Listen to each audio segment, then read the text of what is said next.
I played golf with 3 other good golfers this weekend, and I made a list of 5 things that they did to help them play better golf. And number 1 is all about their aim. Now, when I played with these golfers, not one of them walked up to their golf ball and sort of aimed themselves as they were over it, thought, do I want to go down the left here? Do I want to go down the right? And sort of shuffled around and figured it out as they were stood over the golf ball. Each and every time they got to a shot, whether it was on the tee, the fairway, chipping, or even on the putting green, what they did was come behind their golf ball, have a look down the line of the fairway or towards their hole, pick their intended target line, and then from there what they were doing was picking an object, i.e. a divot, a leaf, and what I've done here is place a tee peg in to highlight this. They would then align their club face, so they had their face running down their intended target line, and from there then they could then align their body parallel to their intended target line. Like I said, they weren't shuffling around trying to figure it out over the golf ball, which is what I see a lot of higher handicappers, beginners, mid handicappers do. They have a practice swing, just that's what I want to sort of feel, then come in not really picking that target and don't get laser focused on it. Even if we think of watching golf on the TV, we see a lot of things like this where players dissect the fairway with the club, draw it back down, hit that intended target around here, so like I say, divot, leaf, whatever it may be. They then align that club. From there then, once they're set up, they now know they're aiming correctly, and all they've got to worry about is making a good golf swing as they're stood over it. They don't have to stand questioning whether they're actually aimed in the right direction. And then you can hit a nice little shot like that one down the left side of the fairway. So whether it is on the chipping green, whether it's on the putting green, whether it's on the fairway, on the tee, try and make sure each time you come to aim, you're picking a target before you do. Get that intermediate target, align yourself, and move on from there. Let's take a look at tip number 2. The next thing that I saw the good golfers do was adapt to their conditions. So here, I've just found myself in the semi-rough. I've got a shot now where I'm going to lay it up because unfortunately I can't go for the green in 2 on this par 5. So that's firstly accepting that and adapting to it. Normally I would want to go to it. But here, the ball actually isn't sat too bad. If you come in close, you'll be able to see that actually there's not much grass in behind that golf ball. So for me, I want to try and leave myself about 100 yards in, and I've got about 270 to go. So what I would do here is just hit a 6-iron to try and get it about 170 up there and keep it under those trees. So that shot would be absolutely okay from this lie, because like I say, there actually isn't much grass behind there. So I know I can keep it low, keep it away from that tree, and off it goes, scampering down the fairway now, and I've done my job of getting back into play. What I wouldn't do is play my next ball in the same manner, because if you look here, how much grass there is behind this golf ball, there's loads of it. So if I try and get that club in behind, there's going to be a lot of grass caught in between that club face and the golf ball. So what I'm going to have to do is maybe go to something like my 9-iron now and actually realise that maybe getting up to that 100-yard marker isn't going to happen. But that's a big problem that I see with a lot of amateurs when I bring them out on the course for a lesson and I say, right, you're in this situation, you've got 270, you want to leave yourself 100 yards in, or 120, whatever it would be. What do you want to do? Oh, well, I'll just get my 5-iron out, my 5-wood, because that'll get me down to there, and that's going to help me from this distance that I'm at. The ball isn't going to come out very well from a lie like that. So what we've got to now do is adapt to maybe thinking I'm going to have that longer shot in, but my first job is to get out of this. So when you find yourself in thick, nasty, tangly rough, try and err on the side of getting a bit more loft on it. Might even be that you have to go to your most lofted club, but you then just got to try and get it back into play.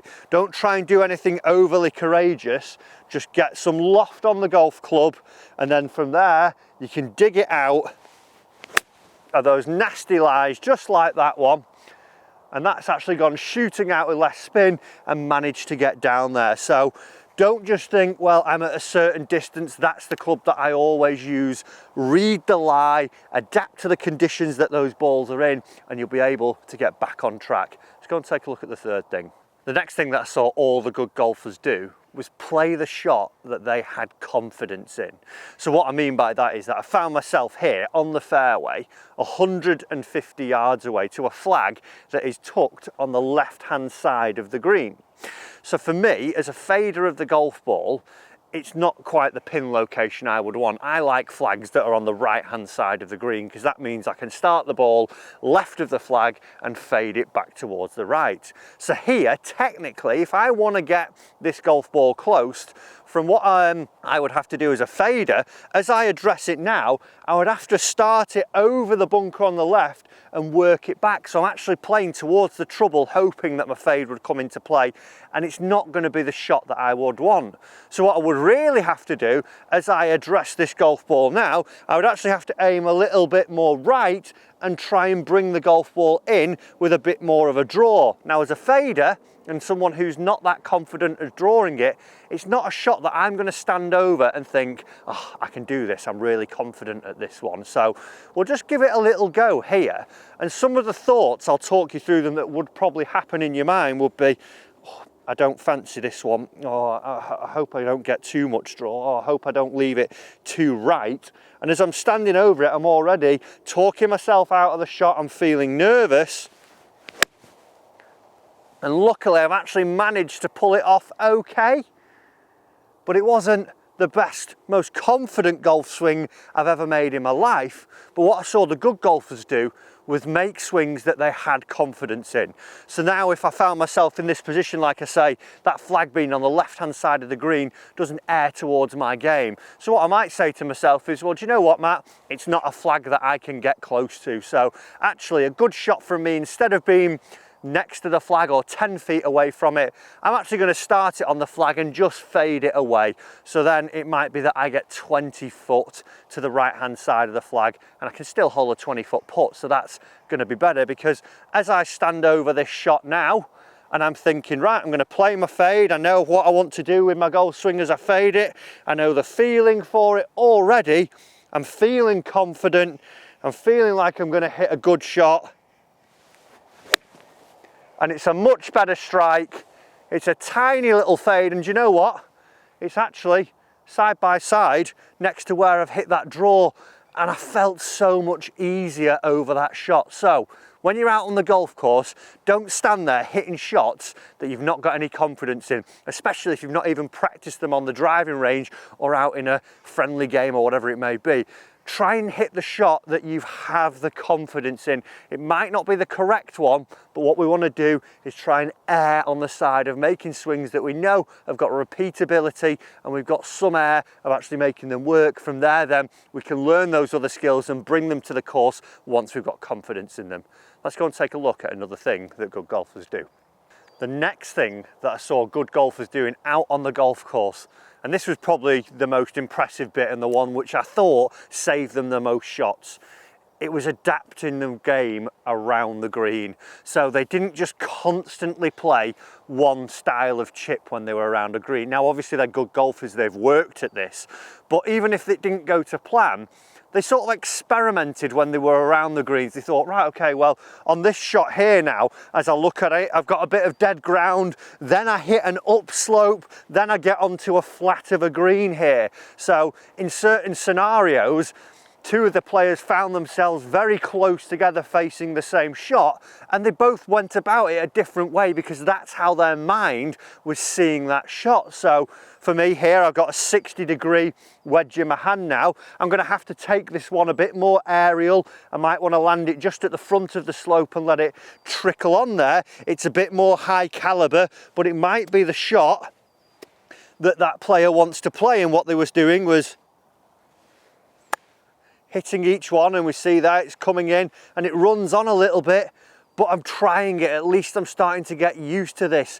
But then for another player, it might be that they see it more as a running shot. They wanted to play it a little bit more along the ground. But the biggest thing they were doing was adapting to each and every different challenge. They didn't just say, well, I'm chipping, a chip is this. Now, obviously, if you're getting into the game, you just need to learn one basic chip. But what you need to do is when you're actually getting onto the practice green is throw a ball down in the same spot and maybe go through your clubs, your lob wedge all the way up to your 8-iron, stood in one position thinking, well, how do I get the ball close with this certain club, as opposed to just, well, I use that 160 degree all the time.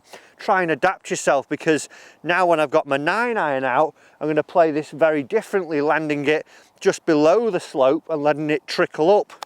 So as it goes through, we see two different shots, similar-ish outcomes, but I'm able to adapt and play different things. So go out there, be free, experiment, try different clubs around the chipping green. Don't just play one standard shot all the time, because we'll definitely see, especially when we watch the things like the Open, we start to see all the players chipping with rescue woods, 5 woods around the greens, because they're flat, they can run it a little bit more. So when you're out there, let your mind explore a little bit when you get around the greens. Experiment with some different clubs, try different shots, and you'll start to see that you save a few more shots.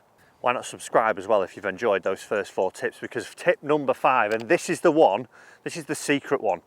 If you want to get good at golf and be like those good golfers, the biggest thing that I noticed with each and every single one of them out on the golf course was consistency. They all did their aiming routine each and every time. They played the shot they were confident in. They were adapting to the conditions. They were experimenting around the greens. They didn't chop and change every single time it went wrong. I see so many amateurs, whether it's on the driving range, whether it's out here on the golf course, they play one hole, it doesn't go to plan. Right, let's try something totally different. Right, that didn't work that hole. Let's try something new. Let's do this. And even down to your equipment. Oh, that didn't work this week. I'll buy a new driver because that's the solution. It's not. Consistency is the solution to good golf. Practicing hard, working on your game, doing the same things, repeating them, learning the skills and getting consistent at them, and then bringing it out here on the golf course is how good golfers get good. Guys, hope you've enjoyed it. Use those 5 tips and you'll start to play some good golf.